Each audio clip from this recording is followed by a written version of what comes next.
देखिए, राहुल गांधी तो prime minister नहीं बनेंगे। ये सारी समस्याएं 70 साल की तो है जो वो निकाल रहे हैं। अगर ये 70 साल पहले न्याय की गई होती तो फिर समस्या क्या थी। तानाशाही तो वो है जो बाप से बेटी और बेटी से बाप और बाप से बेटी ट्रांसफर हो रहा है। ये तानाशाही नहीं है। इंडिया रख लो चाहे इटली रख लो, आएंगे मोदी जी 2024 में। मोदी जी के बाद कोई चेहरा नहीं है और कोई इधर से दूसरा आदमी कह रहा है कि योगी जी चेहरा है। और करेगा भी। और अभी रुक जाइए, 2024 के बाद में सुना है कि यूपी वाले आ रहे हैं। नया गठबंधन इंडिया के नाम से बनाया है ना, ये इंडिया वालों को गुमराह करने के लिए बनाया है। कुछ भी होने वाला नहीं इनसे।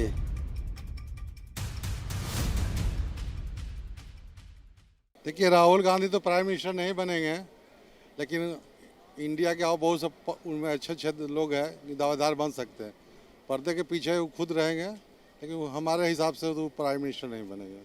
ऐसा क्यों लग रहा है आपको कि राहुल गांधी प्राइम मिनिस्टर नहीं बन सकते हैं? बनेंगे, बनवा सकते हैं, उनका हाथ में पावर रहेगा। लेकिन वो तो कहते हैं कि वो भारत को करीब से देखकर आए हैं भारत जोड़ो यात्रा के तहत, तो अब वो लोगों की बातों से और जनहित की बातों से ज़्यादा जुड़े हुए हैं, तो इस पर क्या कहना चाहेंगे? देखिए, ठीक है, पब्लिक जब बाहर निकलेंगे तो उनको नॉलेज होगा। 10 तरह के पब्लिक रहते हैं, 10 तरह का नॉलेज होगा। खाली एसी में बैठ के तो काम होता नहीं।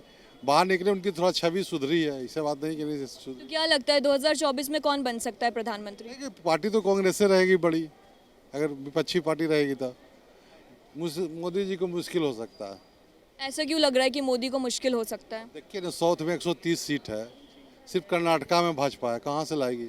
बिहार, उड़ीसा, बंगाल, झारखंड सब जगह विपक्षी सरकार है, ये सीट कहाँ से लाएंगे? मुश्किल होगी। विपक्ष, कहावत है united we stand, divided we fall. विपक्ष यूनाइट हो जाएगा तो इनकी सीट 200 से पार नहीं कर पाएगी। आप इनकी बात से कितना सहमत है? क्या लगता है कि इंडिया एनडीए को उखाड़ फेंकेगी? नहीं, देखो, हमें जो सीधी दो बात कहना चाहता हूँ, कोई भी आए सरकार, जाहिल ना आए, पढ़ा लिखा ही आना चाहिए, एजुकेशन वाला होना चाहिए। ये नहीं लड़ाई हिंदू मुस्लिम क्या हो रहा है हिंदुस्तान में हमारा, बस बताओ। जो भाईचारा ख़त्म करते जा रहे हैं लोग, बेरोज़गारी की कोई बात नहीं करता, महंगाई कितनी हो रही है, अस्पतालों में कितने मर रहे हैं, इस पर कोई बात नहीं करता। बस एक टॉपिक सोच लिया हिंदुस्तान में, हिंदू मुस्लिम, और कुछ नहीं। हमें ये नहीं चाहिए, हमें ये चाहिए नहीं।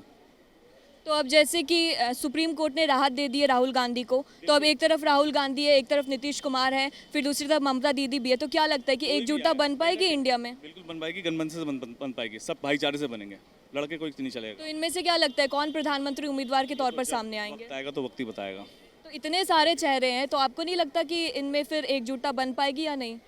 सब बराबरी चलना है जी, कोई कम नहीं है। किसको कहोगे आप? बिल्कुल आएगी एनडीए, आनी भी चाहिए, क्यों नहीं आनी चाहिए। ये सारी समस्याएं 70 साल की तो है जो वो निकाल रहे हैं। अगर ये 70 साल पहले न्याय की गई होती तो फिर समस्या क्या थी।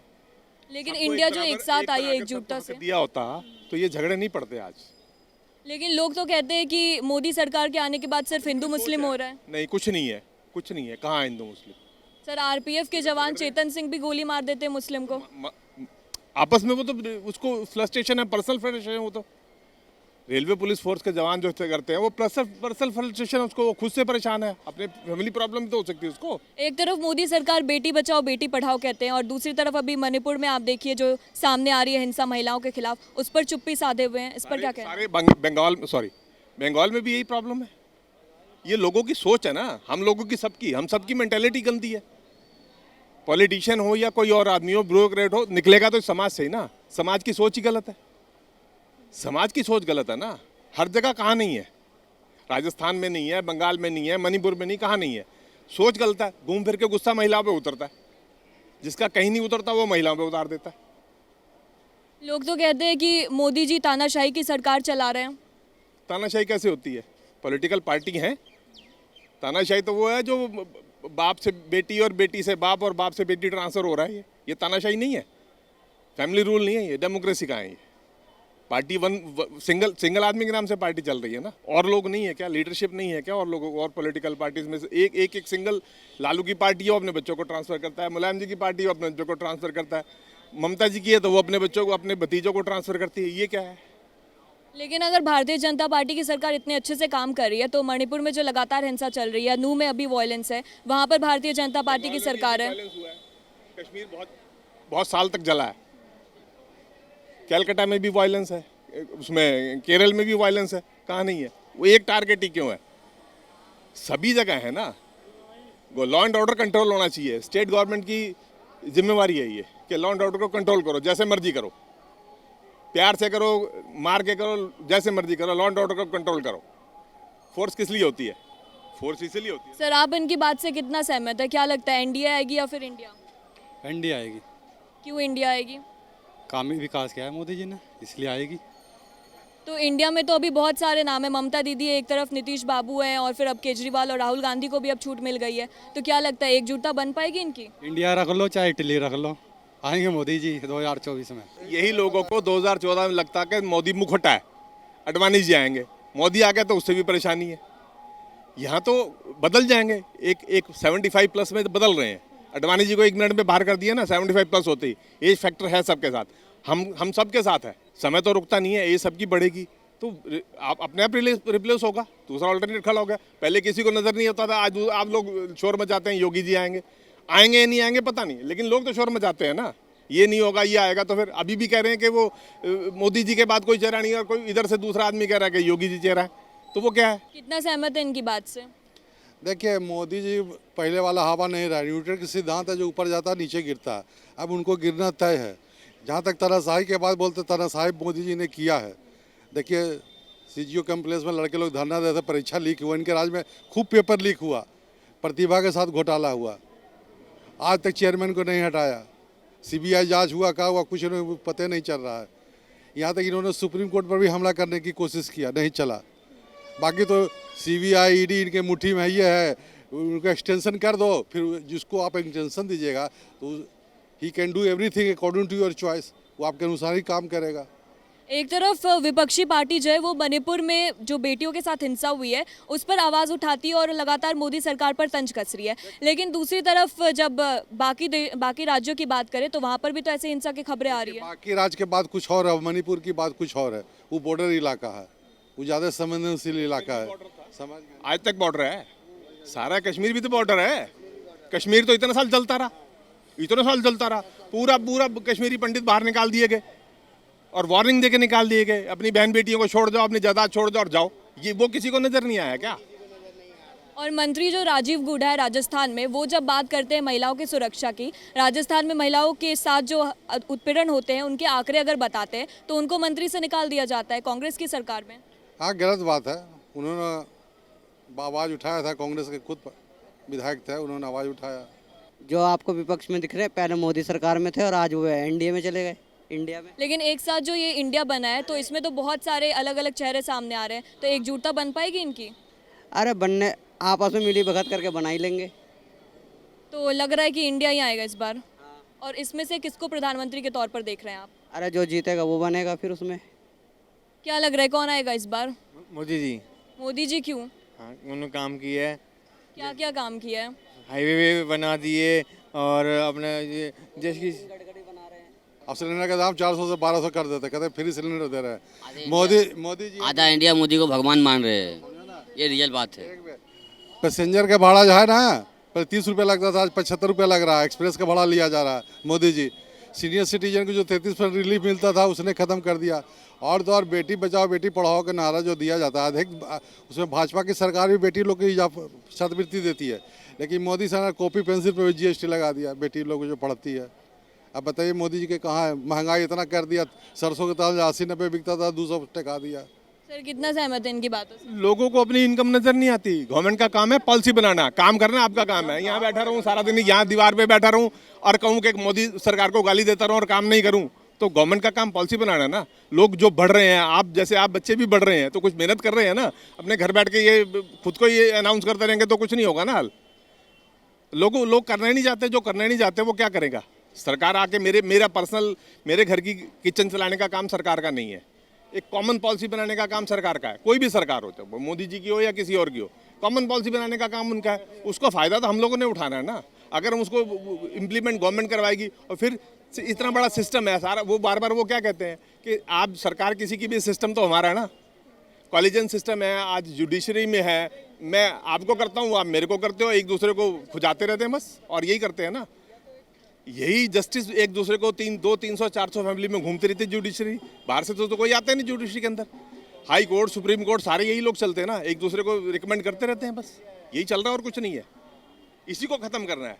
क्लास 4 के अंदर इंटरव्यू ख़त्म किया, क्यों किया? कि इंटरव्यू में किसी को भी एडजस्ट कर लो। जो जितने पे petrol pump, gas agency, ration के डिपो, तेल के डिपो, बसों के परमिट, ये सब किसको थे? अपने लोगों को दिए हुए थे इन्होंने। अब वो खत्म हो गए, सिस्टम चेंज हुआ, सब खत्म हो रहे हैं ना। लोग बेच के भाग रहे हैं उधर। क्यों भाग रहे हैं? क्योंकि सिस्टम खत्म हो रहा है। अब बता तो रहे हैं कि मोदी की सरकार में प्रतिभा घोटाला खूब चला है, ये देखिए, समझ गए ना। पेट्रोल का सिस्टम है। आप देखिए, आप बनाना चाहते हो तो प्रतिभा घोटाला उन्हीं के राज में को सीबीआई जांच हुआ, कोई रिपोर्ट नहीं आया। एसएससी में सीजीओ पर लड़के लोग बैठे हुए थे, धरना दिए कह दिए, लेकिन कोई कार्रवाई एक ही जगह नहीं हुआ। बीजेपी के राज में ही जो भी घोटाले कांग्रेस, मतलब जब कांग्रेस की सरकार थी तब जो मतलब छुपाए जा रहे थे वो ईडीआई और उसके छापे से ही वो अभी खुलासा हुआ है। और ये नोटबंदी जो मोदी जी ने किया उससे भी बहुत ज़्यादा लोगों को मतलब पता चला कि इसके बाद ब्लैक मनी ज़्यादा है। क्योंकि एक मनीष सिसोदिया को ले लीजिए, दारू में कितना बड़ा घोटाला किया वहाँ पे, शराब में। और 2012 में भी गठबंधन सारे लोगों ने किया, फिर उसके बाद 2017 में किया, फिर उसके बाद 2022 में सारी पार्टियों ने गठबंधन किया, उसके बाद 2024 में भी गठबंधन करके 26। लेकिन भारतीय जनता पार्टी के तमाम कोशिशों के बाद भी अब राहुल गांधी फिर से चुनाव लड़ सकते हैं, तो इस पर क्या कहना चाहेंगे? देखिए, कांग्रेस का आपको पता है कि कांग्रेस का कहाँ से लेके और कहाँ तक है। सरकार पहले कांग्रेस की थी। ऐसा नहीं है कि आदमी कोई काम स्टार्ट करता है, उनका भी राज शासनकाल रह चुका है, ऐसी बात नहीं है। उन्होंने अपने हैं जी, मेन तो उन्हीं का रहा है। उन्होंने किया क्या? उन्होंने किया क्या? उन्होंने यही किया, अपने लोगों को एडजस्ट किया, बस। एग्जैक्टली मैं वही कहना चाह रहा हूँ कि उन्होंने वो खाओ और खिलाओ की रणनीति रखी। उन्होंने ये नहीं है, उन्होंने देश विकास नहीं अपना विकास किया, पहली चीज। ठीक है, अपने लोगों का अपना। और दूसरी चीज, आज ये जो पतन का कारण है ना, वो इनका यही है। उनको आम पब्लिक से मतलब नहीं है, उनको बस इससे मतलब है कि हमारी पार्टी कैसे जिंदा रहे। और आज यही वो है, अगर उन्होंने काम करके दिया होता ना, तो आज उन्होंने ये जो पतन का कारण है वो ना देखना पड़ता उन्होंने। मैं बता दूं, जो प्रधानमंत्री जी हैं, अभी आप देखेंगे, देखो बेरोजगारी का मुद्दा है या ये तो हर काल में चलता रहता है। ठीक है, थोड़ा ऊपर नीचे ये तो जीडीपी या जो चीज़ें हैं वो देश में चलती रहती हैं मैडम। लेकिन जो सबसे बड़े मुद्दे होते हैं, जैसे अंतर्राष्ट्रीय जो मुद्दे होते हैं, ठीक है, और ये जो मुद्दे होते हैं, डिपेंड करता है कि हम यहाँ पे कहाँ पे स्ट्रगल कर रहे हैं। आज देश को अगर देखा जाए तो सैन्य सेना देखा जाए तो बहुत ही ज़्यादा मजबूत है। ठीक है, पाकिस्तान के मामले में भी देख लो, धारा 370 जो है अभी कश्मीर से जो हटी है। ठीक है, तो मैडम काफ़ी अहम इतने बड़े बड़े फैसले हैं जो कि लिए गए हैं। लेकिन ये है कि ये कांग्रेस काल में भी थे, लेकिन इनका कहीं कोई स्टार्टिंग नहीं था, ना ही एंड था। तो मैं मानता हूँ कि देखो, किसी भी चीज़ को बदलने में टाइम लगता है। इन्होंने इतना शासनकाल किया, काम के मामले में या देश की प्रगति के मामले में यहाँ तक आ गया। लेकिन यह है कि अब बीजेपी आई है, तो यह है कि थोड़ा सा टाइम देना पड़ेगा और बढ़ेगा। मैडम ऐसी बात नहीं है, देश विकास कर रहा है और करेगा भी। और अभी रुक जाइए, 2024 के बाद में सुना है कि यूपी वाले आ रहे हैं। ठीक है, हाँ, तो योगी 100 की एक बात फिर से 24 में नरेंद्र मोदी जी योगी जी 29 में आएंगे, 29 में आएंगे। योगी जी आएंगे तो विकास कहाँ से कहाँ तक पहुँचेगा। विकास सरकारें सख्ती से चला करती हैं, एडजस्टमेंट नहीं है कि इसको ये मेरा है इसको छोड़ दो और ये मेरा नहीं था इसको पकड़ लो। एक जैसा चलाओ सबके साथ, जो गलत है वो गलत है, जो ठीक है वो ठीक है, वही करा जाएगा, वही ठीक है, वही सिस्टम होना चाहिए। कुछ नहीं, सब एक समान है, सब एक समान है।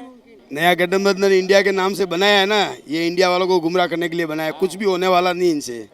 एक ही आदमी इनके ऊपर बहुत भारी है और भरकम है, मोदी है। हाँ, भारत माता की जय। मोदी मुमकिन एक आदमी है, 33 जने 37 जने इकट्ठा होके क्या